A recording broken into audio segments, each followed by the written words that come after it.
दो गाड़ियां हैं, वंदे भारत और शताब्दी एक्सप्रेस। वंदे भारत गाड़ी चलती है स्टेशन ए से सुबह 4 बजे और स्टेशन बी की तरफ जाएगी। एवरेज स्पीड है 42 किलोमीटर पर आवर।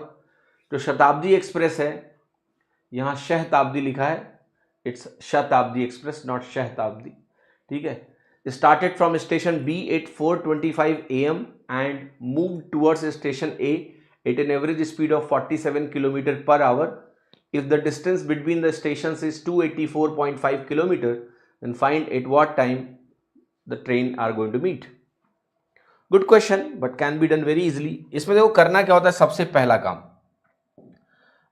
आप बाद वाला टाइम पकड़ो जब दोनों चलने लगे, तो वो टाइम है 4:25। तो मैं 4:25 AM पर सवेरे सवेरे, बताओ इतने बजे कौन उठता है? ठीक है, कौन उठता है इतने बजे?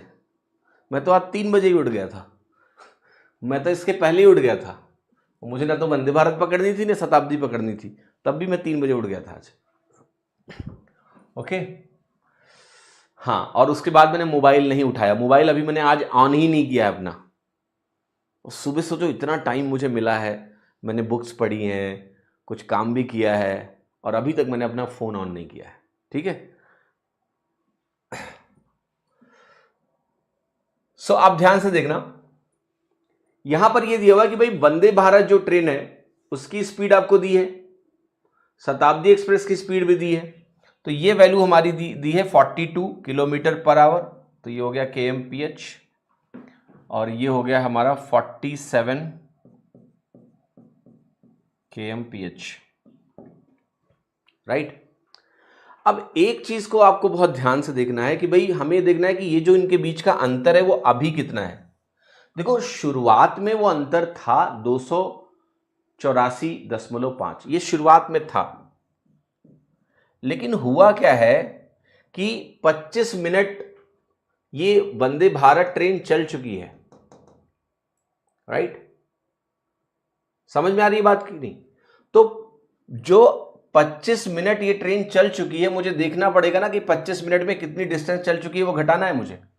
तो आप कहोगे 42 किलोमीटर पर आवर से 25 किलोमीटर, 25 मिनट में 25/60 करके आवर्स में कन्वर्ट किया, डिस्टेंस निकाल रहा हूं, तो ये बनेगा 6 सत्ते 42.7, 25 सत्ते 175 होता है, तो ये 17.5 आपको यहां से माइनस करना है। तो ये हो गया 267 किलोमीटर, यानी सुबह 4:25 पर इनके बीच की दूरी है 267 किलोमीटर। अब इसके बाद कितना टाइम लगेगा इसको निकाल सकते हैं रिलेटिव स्पीड से, कि इसके बाद अब जो टाइम लगेगा t, वो इनके बीच की दूरी डिवाइडेड बाई, चूंकि ये अपोजिट डायरेक्शन में है, तो अपोजिट डायरेक्शन में हम क्या करते हैं, स्पीड्स का टोटल करके डिवाइड कर लेते हैं, डिस्टेंस अपॉन स्पीड कर दिया, और ये 3 गुना है भैया, ये 3 घंटा हो गया। तो 4:25 के बाद आपको 3 घंटे और लगेंगे, तो टाइम कितना हो गया, 7:25। 4:25 के 3 घंटे बाद इनकी मुलाकात हो जाएगी, 7:25 पर ये मिलेंगे। तो आंसर आपका आ गया सिंपली